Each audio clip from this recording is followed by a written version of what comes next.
የኢትዮጵያ ሕዝባዊ አብዮታዊ ፓርቲ ኢህአፓ እየተዘጋጀ የሚቀርብ ፍኖተ ዲሞክራሲ የኢትዮጵያ አንድነት ድምፅ ነው። ጤና ይስጥልኝ። እንደምን አመሻችሁ አድማጮቻችን። ዛሬ ረቡዕ ሚያዝያ 1 ቀን 2017 ዓመተ ምህረት ነው። የደምቢ ዶሎ ዩኒቨርሲቲ ተማሪዎች የነበሩትና በአክራሪ የኦሮሞ አሸባሪዎች የታገቱት ተማሪዎች ጉዳይ እስካሁን እልባትን አላገኘም። ብዙዎቹ ልጃገረዶች የሆኑት እነዚህ የአማራ ወጣቶች ከታገቱ ረቡዕ ሚያዝያ 1 ቀን 2022 ቀናት አለፋቸው። የወጣቶቹ ሰቆቃ ያብቃ እንበል። እስከ መቼ ድረስ በዚህ ይዘለቃል? ኧረ በዚህ ቁም፣ ያለፈው ይበቃል።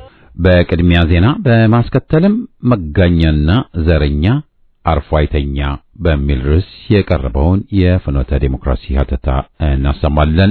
በመጨረሻም ዳኛውማ ሁሌም የኢትዮጵያ ጭቁን ሕዝብ ነው በሚል ርዕስ በኢያሱ አለማየሁ የቀረበውን ጽሑፍ ሁለተኛውን ክፍል አሰምተን የዝግጅታችን ፍጻሜ ይሆናል። የትግራይ ጊዜያዊ አስተዳደር ተብሎ የሚጠራውና ትግራይን እንደ ክፍለ ሀገር ሳይሆን እንደ አገር እየተቆጣጠረ ያለው አካል የቀድሞውን የሲቪል አስተዳደር አባሮ በወታደራዊ አገዛዝ ተክቷል። በዚህም መሰረት ጀነራል ታደሰ ወረደ የጌታቸው ረዳን ቦታ ተረክቧል። የትግራይ ነጻ አውጪ ግንባር ወያኔ በሁለት አንጃ ከተከፈለ ወዲህ የጸጥታው ሁኔታ አስጊ በሆነበት በትግራይ አስገድዶ መድፈርና ዘረፋ እየተባባሰ መሄዱም ተዘግቧል። ይህ በእንዲህ እንዳለ የትግራይ ምክር ቤት ተወካይ ነን ባዮች ከአውሮፓና ከአሜሪካ መንግስታት ተወካዮች ጋር የሚያደርጉት ግንኙነት እየጨመረ መሄዱ አጠያያቂ እየሆነ መጥቷል።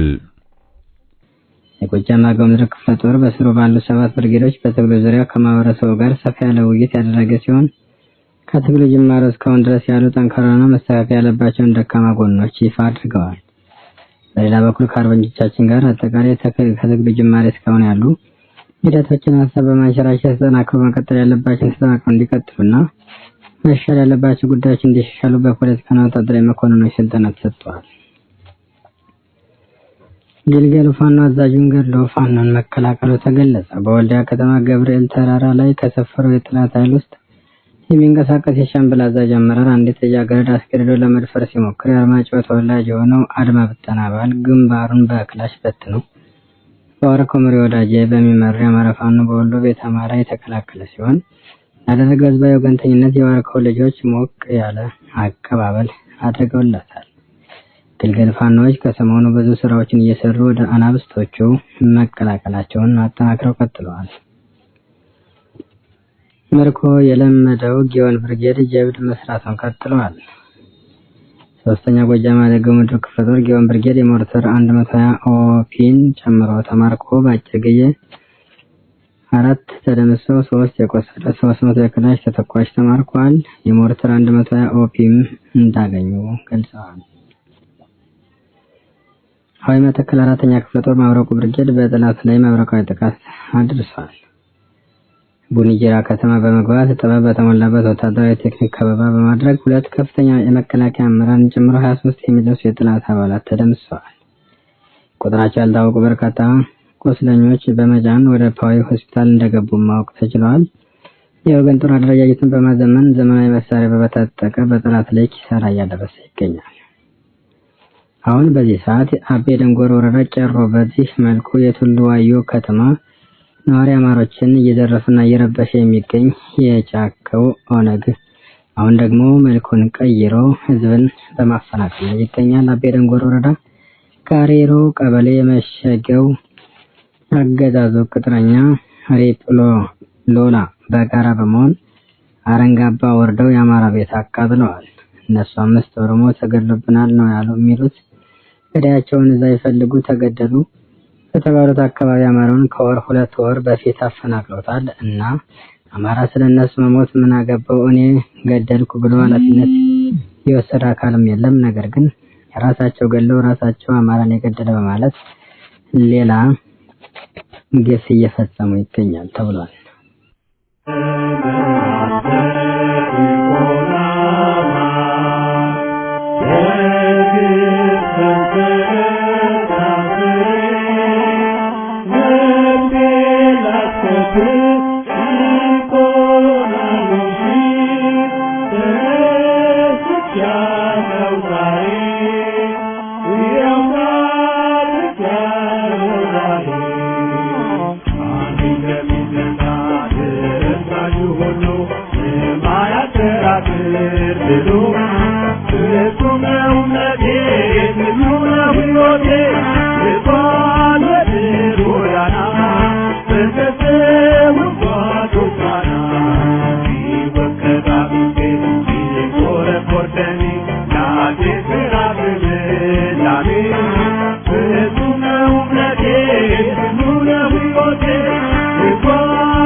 መጋኛና ዘረኛ አርፎ አይተኛ።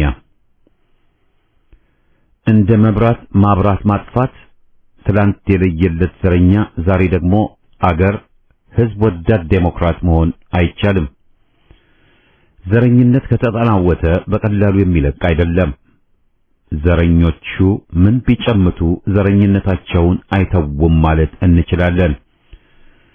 ወያኔ ባደገበት ዘረኝነት ቀጠለ እንጂ ከተጨባጭ ሁኔታው ተምሮ ምንም ሲሻሻል አላየንም።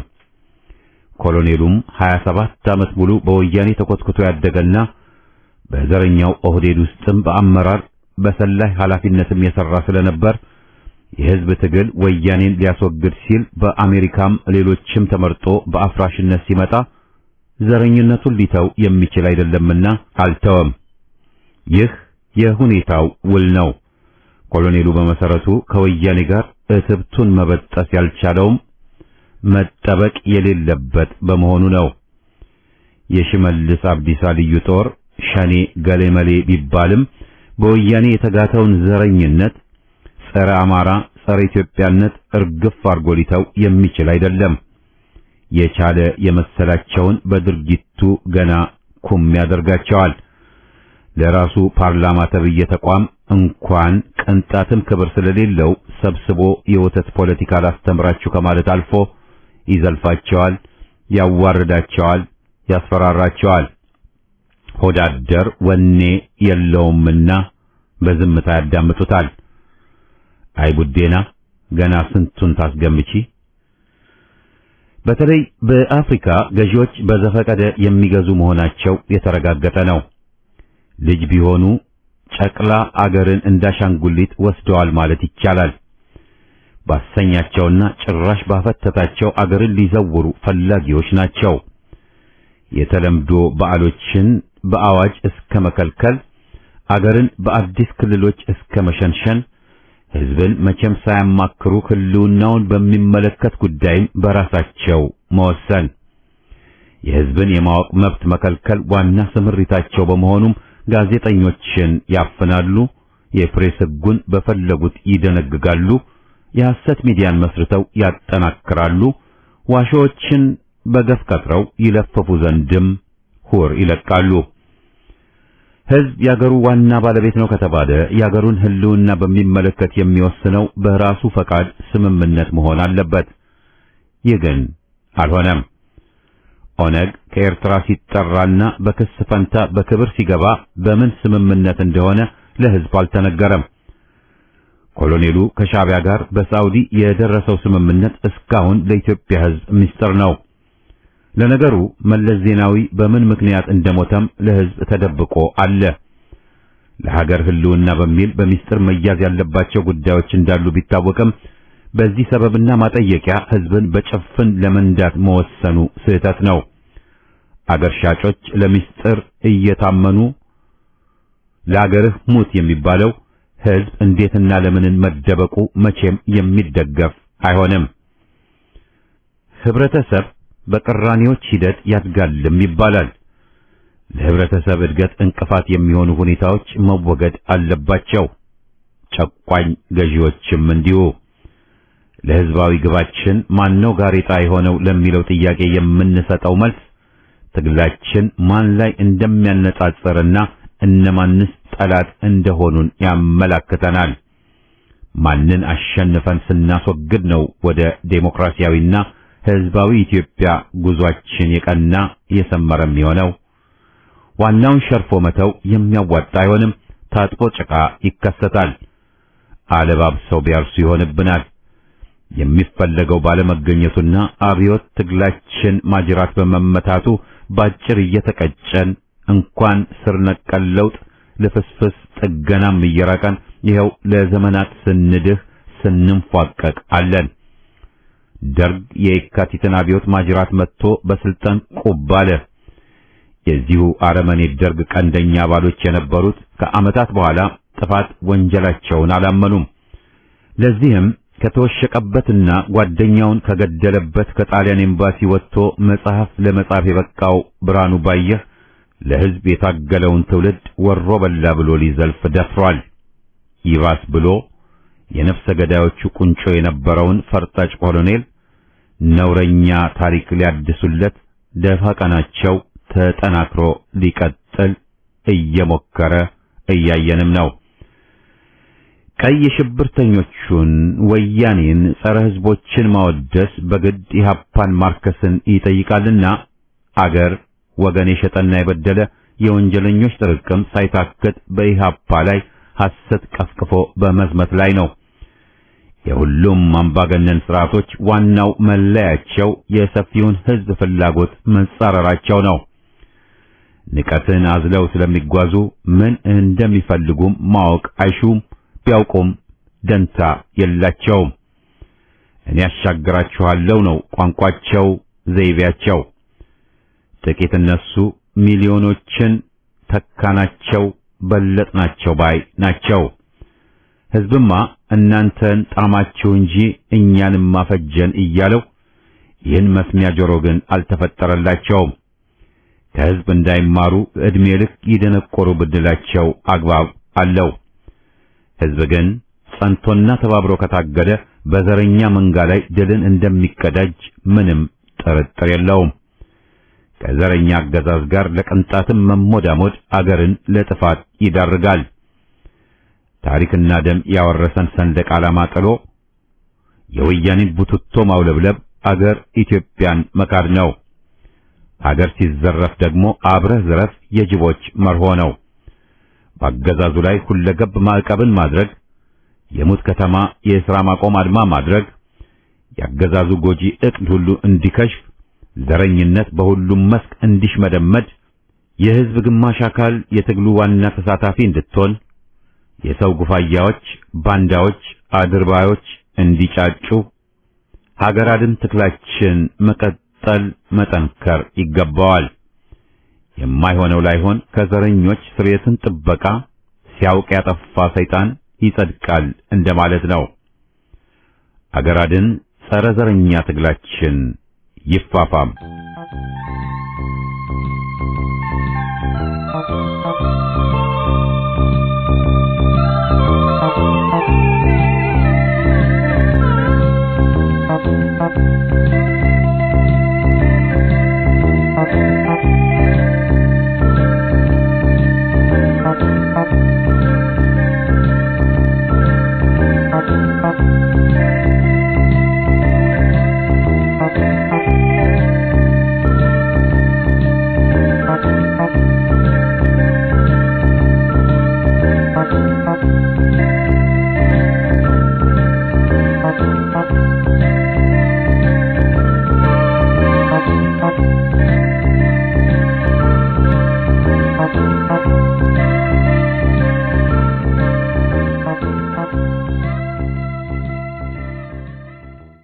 ዳኛውማ ሁሌም የኢትዮጵያ ጭቁን ሕዝብ ነው።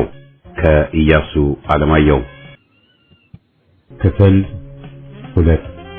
ቀና ብሎ የሚገኝ ብርቅ እንጂ ነው ክብር፣ ተጎንብሶ የሚገኝ የወደቀ ነገር የረከሰ ነገር። ጸጋዬ ገብረመድህን ደብተራው በኢሃፓ ነጻ ሜዳ። በክፍል 1 ለታደለች ኃይለ ሚካኤልና መላኩ ተገኝ ሟቾች በኢሃፓ ላይ ላሰራጩት ሐሰትና ክስ ምላሽ ለመስጠት ሞክሬያለሁ። በኢሃፓ ሲዘመትና ስመልስ የመጀመሪያችን አይደለም። የረጅም የትግሉ ውጣ ውረድ ተመክሯችን ነው።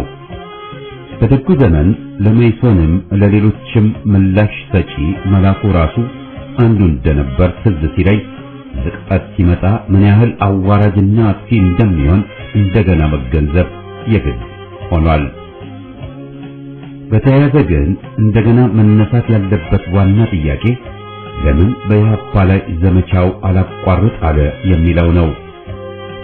ያው እንደሚጠበቀው የአጼው ስርዓት ናፋቂዎች ሁሉ ስርዓታችን የሚሉትን ተራማጁ ወጣት ለሽንፈት ስላደረገው በኢሃፓ ላይ ጥላቻ አላቸው።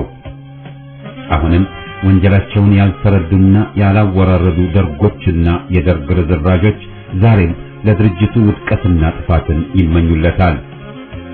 ኢሃፓ አባቴን፣ ወንድሜን፣ ዘመዴን ገደለብኝ ብለው ቂም የያዙም አሉ። ሁሉም የራሳቸውን ጸያፍ ሚናና ታሪክ ማስታወስ ፈላጊዎች አይደሉም። ገንጣዮችና ጠባቦች በሞላ ኢሃፓ ስለታገላቸውና አገር ስለጠበቀ አሁንም ሊያጠፉት ተፍጨርጫሪ ናቸው። የአገር ሉዓላዊነትን ሲዳፈሩ ድርጅቱ አሌ ብሎ የታገላቸው ሁሉም የቅርቦቹም የሩቆቹም አይወዱትም። የአሜሪካን የረጅም ዓመታት ቂምና የአረቦችን ጥላቻ ያጤኗል። ወያኔ ከ27 ዓመታት በላይ ኢሃፓን ጠላት ብሎ ወግቶታል። ዛሬም ቅጥረኞቹን አሰማርቶበት አለ። የስብሐት ነጋና ስዩም መስፍን ዓይን ያወጣ ጸረ ኢሃፓ ቅጥፈት ምስክር ነው።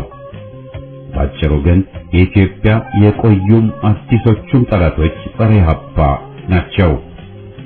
ከዚህ አንጻር የብዙ መጻሕፍት መቸክቸክ በደፈናው አዎንታዊ ሊባል የሚችል ቢመስልም አልሆን ብሏል።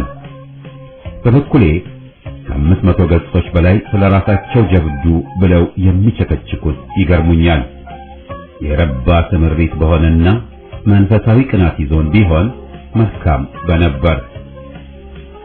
መደመር፣ ትውልድ እንዳይረሳ፣ አንጃ ወክሊኩ፣ የኢሃፓ እንቆቅልሽ፣ ምስክርነት፣ አማራ ከየት ወዴት፣ የነጻነት ኮህ፣ የደም ዘመን፣ ነበር፣ የኢሃሰ ታሪክ፣ ማነው ዳኛው ወዘተ ወዘተ መጻሕፍት ወረቀት ከመጨረስ ሌላ ለሕዝብ ምንም ፋይዳ የላቸውም።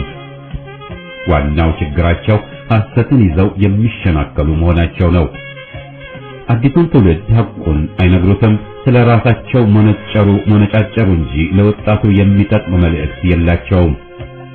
አንድ ሰው እድሜውን ሳይገፋና ምንም ታሪካዊ ሥራ ሳያከናውን እንዴትስ የሕይወት ታሪኬ ብሎ ከ500 ገጽ በላይ ይከትባል? በትግሉ ሂደት በሥራ ብዙ የአገር መሪዎችን አግኝቼ ነበር ወዘተ ብዬ ብቸከችክ ከጉራ ውጭ ምን ሊጠጥ? ታዲያ ምን ይሁን? ለዛሬው ወጣትና ትውልድ ሐቁ ተተርኮለት ለመጣበት ትግል በእውቀትም እንዲታጠቅ ማድረግ እንጂ በትምህርት እሳት ነበር ታድግ ጫማ አልነበረኝም ነበር ትረካን ምን ልዩ ያደርገዋል? ምንስ ነው ጥቅሙ? ከዚህ በተያያዘ ደግሞ ጋዜጠኛ ናቸው የሚባሉት ጉዶች ሟቾቹን በቅርቡ ቃለ መጠይቅ ያቀረቡላቸውን 2 ግለሰቦች በተለይ ይመለከታል። ስለሚጠይቋቸው ግለሰቦች ዘርሽ ማን ነው ከማለት አልፈው በሽፈንፈን እርሶን ማን ልበል የሚለው ጥያቄ ስለ ግለሰቦቹም በበቂ ታሪካቸውን አያውቁም። ሴትዮዋ ወያኔነቷን ለአገር አገልግያለሁ በሚል ሽፋን ልታልፈው ስትሞክር በዝምታ ያለፉት ሲሆን ሌላው ጠያቂ ሟቹን ሰውዬ ደግሞ የጠየቀው ስለ ወያኔ ደጋፊነቱና አገልጋይነቱ ሳይሆን ሰውየው ያልነበረበትን በለሳን ጠርቶ በሰራዊት እዚያ ነበርክ ብሎታል። ሰውየውም የትጥቅ ትግሉን እና ቁምባይ መሆኑን ከቶም ሳያነሳ በለሳ ነበርክ ሲባል አልነበርኩም ብሎ ሐቁን ለመናገር አልደፈረም። ያልሆነን ነበርን ማለት የዘንድሮ ቀጣፊዎች ዋና መለያ ሆኗል። ኮሎኔሉ ሲገበዝና የማያውቀውን አወቅኩ ሲልም ታዝበናልና ውሸት በገነነበት ስርዓትና አገዛዝ የፖለቲካው መድረክ በቀጣፊዎች ቢጣበብ የሚገርም አይሆንም። በዚህ አንጻር ሟቹ ሰውዬ ስለ ኢህአፓ ታሪክ መጽሐፍ ጉዳይ ቁም ነገር ሊባል የሚችል መናገሩን መካድ አይቻልም። ለምን የድርጅቱን ታሪክ አትጽፉም ባዮች ብዙ ናቸው። መጽሐፉ አልከበደም፣ ግን ሐቁን መጽሐፍ እንደመተርተሩ የሚቀልም አይደለም። ድርጅቱ አሁንም በትግል ላይ ስላለም ታሪክ ብሎ መጋለጥ የሌለበትን አስፍሮ ራሱን ሊጎዳም መጠበቅ የለበትም። ምስጢር የባቄላ ወፍጮ አይደለም የሚለው ዛሬም አክብሮኝ ይላል። የኢህአፓ ታሪክ ሰፊና የዳጎሰ ነውና አንድ ወይም የተወሰኑ ግለሰቦች ብቻ የሚጽፉትም አይደል። ሐቁ ግን አሁንም እየታገሉ ባሉት የኢህአፓ ልጆች እጅ እንጂ ድርጅቱን ከራቁ 30 40 ዓመት ባሳለፉ አንጃዎችና ከሃዲዎች እጅ አይደለም። አቲምባ ከተደረገው ትግል በበለጠ ሰፊ ትግል የተደረገው ሰራዊቱ ወደ ጎንደርና ጎጃም ከገባ በኋላ መሆኑን እንደ ምሳሌ መጥቀስ ይቻላል። በስፋትም በይዘትም ይህ እንዳለ ሆኖ ታሪክን ለማስከበር በየጊዜው ስንጥር ዘመን አሳልፈናል። ነበር፣ ምስክርነት ወዘተ ብለው ሐሰት ላሰፈሩት፣ እንቆቅልሽ፣ የደም ዘመን ብለው የፈጠራ ጽሑፍን ላቀረቡት ወዘተ ምላሽ ሰጥተናቸዋል። አማራ ከየት ወዴት ላሉትም ገና ያኔ አማራ መሆን ፋሽን ባልሆነበት ጊዜ ምላሽ ሰጥተናል። ለወያኔ አፋን ወደ ተራራ፣ ገድጡ ወደ ማጡ፣ ከማጡ መስመጡ ወዘተ በሚሉ ጽሑፎች ጥበታቸውንና ጸረ ኢትዮጵያ መሆናቸውን ተችተን ብዙ ጽፈናል። አሉታዊ ሚናቸውን በጽሑፍም በፍኖተ ራዲዮም አጋልጠን እርቃናቸውን ስናወጣ የዋሹትንም በዚያው ዜሮ አድርገነዋል። የሰማዕት ጓዶች ታሪክን ለመዘከርና ለማስከበር ይኸው ዛሬም ውሸታሞቹን ሟቾች ቀጣፊዎች እያልናቸው ነው። ስለ ኢህአፓ ማንም አይጻፍ ባዮች ናቸው ይሉናል። በበኩሌ የዘንድሮ ወጣቶች እንደሚሉት የሚመቸኝ አነጋገር ነው። የማያውቁ በድርጅቱም የትግል ታሪክ ብልጭ ድርግም ያሉ ሊጽፉ ባይሞክሩ ደግ ነው። የማያውቁት ወይም ከድርጅቱ ከተለያዩ 40 ዓመት እያለፋቸው የድርጅቱ ወሳኝ ታሪክ ጻፍን ባይሉ በሚገባ የሚሻል ነው። ፍቅር ያሳብዳል ቢባልም በዚያው ልክ የዘንድሮ ፍቅር ሳይጀምሩት ያልቃል፣ ግለቱ የታጠበ መሐረብም አያደርቅም ተብሏል። የጌታቸውና ብርሃነ መስቀል ሚስቶች ለባሎቻቸው ያላቸውን ፍቅር በመጽሐፍ መልክ መግለጣቸው እንዳለ ሆኖ በዚህ አስታከው ታሪካችንን ሲክዱ ሲያዛቡና በተለይ ውድ ሕይወታቸውን ለትግል የሰዉትን ጓዶቻችንን ሲዘልፉ በዝምታ ልናልፍ ከቶም አንችልም። ሟቾቹ በየምክንያታቸው የብርሃነ መስቀል አምላኪዎች ናቸው። ውድ ሕይወትን መሰዋት ቀላል እንዳልሆነ ንገሩን ባይሉ ይመረጣል። ከዚያ ያይዛ ሴትየዋ ድርጅቱን በማይሆን መንገድ ከሳለች። ክሊኩ ለአባላት መርዝ እያደለ ሲያስገድል እርሱ ግን በዚህ አልተጠቀመም ብላለች። ያሳዝናል። በቂ ሳይናድ ኪኒን ኖሮን በነበር ለሁሉም ታድሎ ለነ ኢንጂነር ኡስማን፣ ማርቆስ አጎስ፣ ተስፋዬ ደበሳይ፣ ዮሴፍ አዳነ፣ ፍቅሬ ዘርጋው ወዘተ ተሰጥቷቸው በነበር ለአሰቃቂ ግብረ ስየልና አስከፊ ሞት ባስተዳረጉም ነበር። እሷ ባታውቀውም መርዝ ኪኒን የሚሰጥበትም መመዘኛ ነበር። የሟቹ አባል እንደ ፊደል ታስሮ ተይዞ ታሪክ ነፃ ያወጣኛል history will absolve me ብሎ በፍርድ ቤት ለፍፎ ታሪክ ሲሰራና ሕዝብ ተሰልፎ ሲያስፈታው ባይታየው ባይቃዥ ኖሮ ደፋር ቢሆን ኖሮ ሳይናይድ ኪኒኑን ውጦ ራሱን ሰውቶ በተስፋዬ ወልደ ስላሴ ነፍሰ ገዳዮች ታንቆም ሊገደል ባልበቃ ነበር። ፋይናድ መዋጥ ብቻ ሳይሆን የራሳቸውን መብት ለሌሎች ጓዶች ሰጥተውና ከስቃይ ገላግለዋቸው እነሱ ግን ፍየል ተቀብለው የተሰዉ ጓዶቻችንን ስትዘልፍ ተሰቀን ባለጌ ህሊና ቢስ ወያኔ ብንላት ሲያንሳት ነው። ደግሞ የማታውቀውን ዘሩን እንተውና ያስተማራትን ተስፋዬ ደበሳይን ለመዝለፍ ምንም የሞራል ብቃትና ማጠየቂያም አልነበራትም። ከመሞቱ በፊት ብርሃነ መስቀልን ሊያገኝ ፈልጎ ነበር፣ አቋም ቀይሮ ነበር በሚል ስለ ተስፋዬ ልታቀርብ የሞከረችውም አጥንቱ ይውጋትና ውሸቷን ነው። ብርሃነ መስቀል ለኔ ላከው ያለችውን ደብዳቤ በተመለከተ በአጠቃላይ ሁኔታው ላይ ተነጋግረን ተስፋዬ ወደ አሲምባልፍ እኔም መጣው ባለው መሰረት ከሱዳን ወደ አሲምባልፍ ተጠብቀው የተሰዋ ቢሆንም አንጃዎች ላይ ድርጅቱ የነበረውን አቋም ሙሉ በሙሉ ይደግፍ እንደነበር አውቃለሁ። ስታስበውስ ክሊክም አንጃም መሆን እንዴት ይገጥማል? ለመቀጠል ታደለች ወደ አዲስ አበባ እንደገባች በጻፈችልኝ 2 ደብዳቤዎች የተቸችልኝ ጉዳይ አንዱ የብርሃነ መስቀል ተክለ ሰውነት ያለችውን ሲሆን ሁለተኛው ደግሞ በሰሜን አሜሪካ ያሉ ጓዶች የስታሊንና ማኦ አዳናቂ የሆኑትን ተቃውማ ነበር። ይህን ደብዳቤዋን ለማዕከላዊ ኮሚቴ ጓዶች አስተላልፌያለሁ።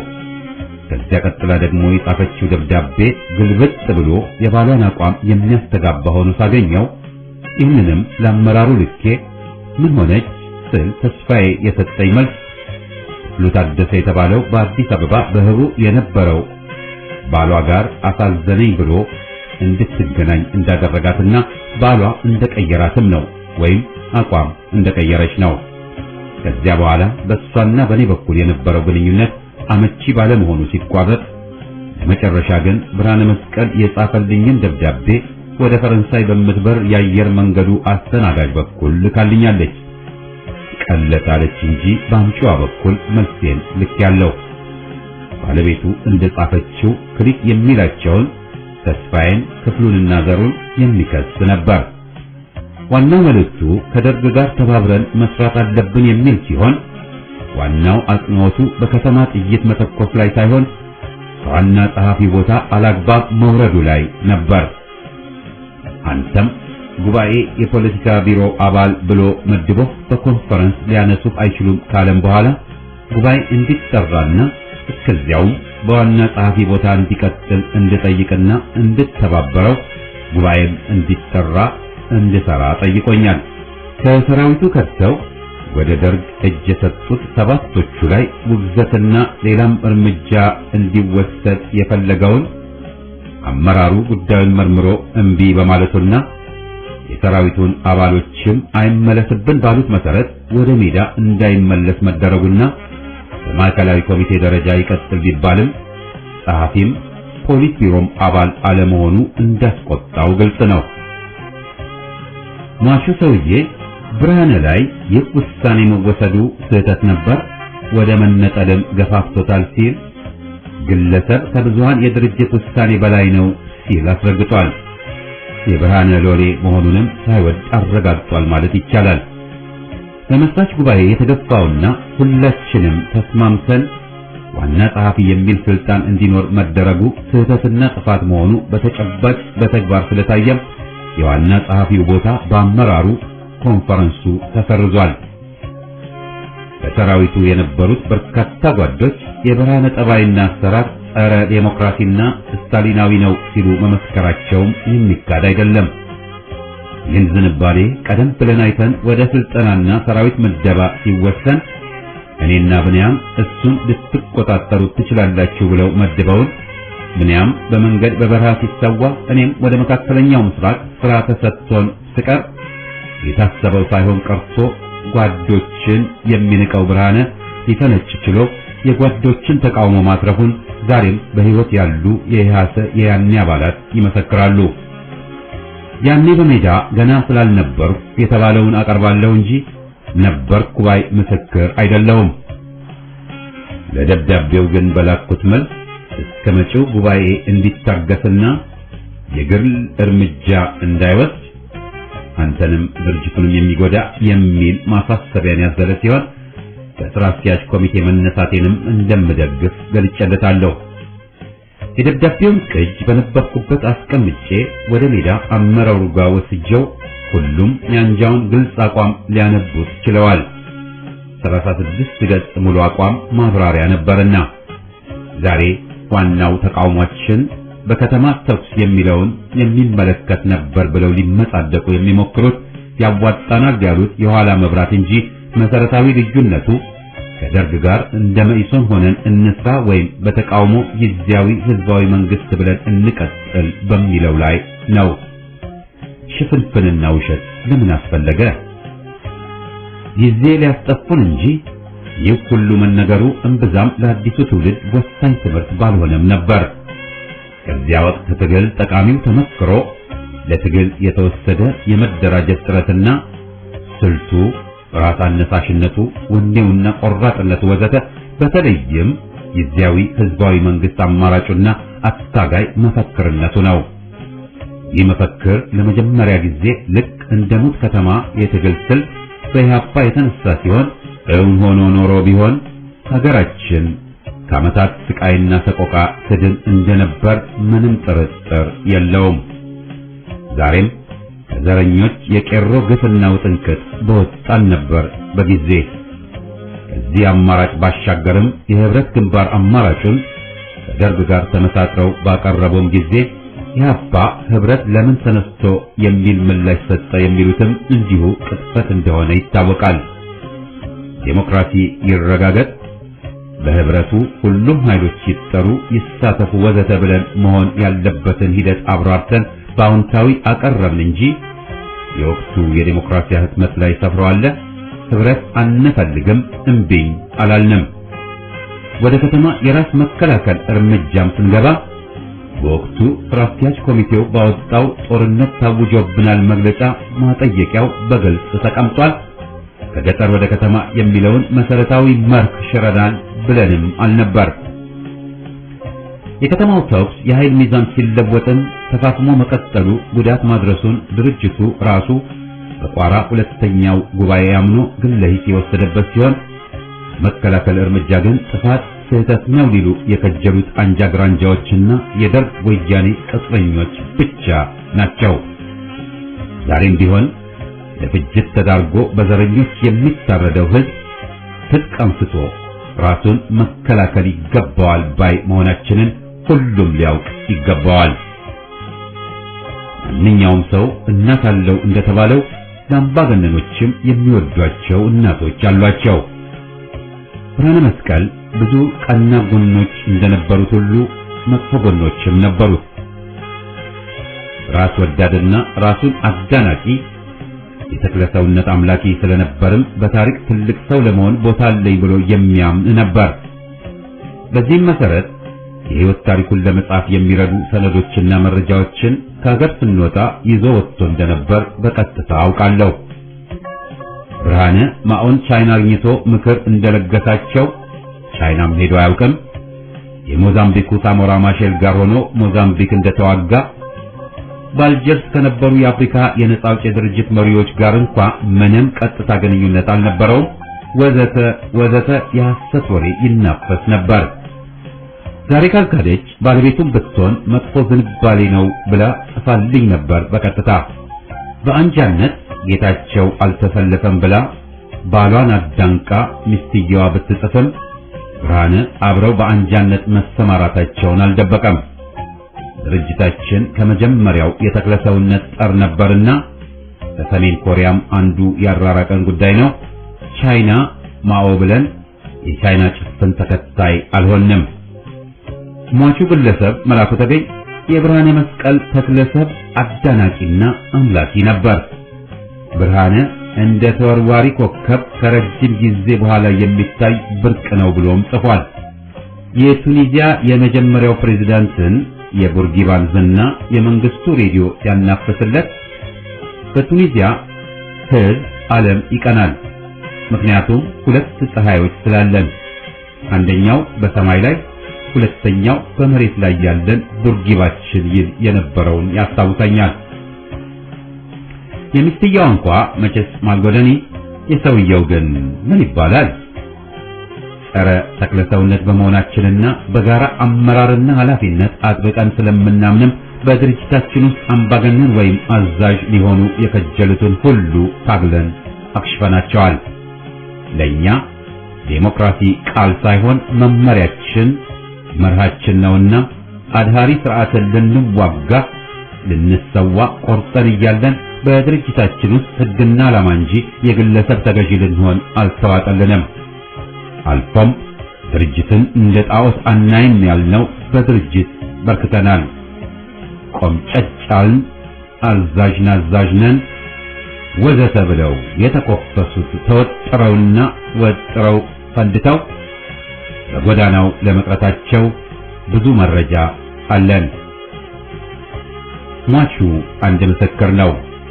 ለአመራር ቦታ ሲታጭ የመበላሸት የመጀመሪያ እርምጃውን መውሰዱን የሚያውቁት ያውቃሉ።